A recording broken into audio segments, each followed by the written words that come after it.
এই যে দেখুন বিবিটা কিন্তু এর একটা সার্কিট ব্রেকার বক্স বুঝছেন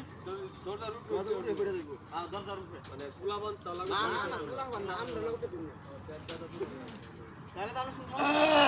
একমাত্র এই যে সাইডে লাগু করব এই যে সাইডে সাইডে তো কম নাকি আমি এই কাম করে না দেন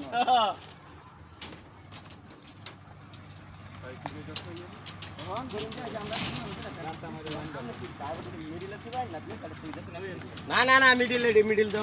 না দিলে না আমি এটা কইতাছি আমি তো ফ্যান বুক দুইটা ফালছি দুই সাইডে এই দুইটার মধ্যে একটা জারবাতি আমি এটা কইতাছি আমি কি মাছ কেনে দেব না না না মাছ কেনে দুইটা আমি বক্স রাখছি তাহলে মাছ প্রয়োজনে আমি আজকাল জারবাতি লাগালে ভুক লাগে না রয়্যাল বলতে লাগানি যায় তুমি এটার মধ্যে হ্যাঁ আমি এটা কাম করে কাম করে পয়েন্ট করো এবার হইছিলাম কয় কি করে বল এই আইএসও আইএসও দেখলা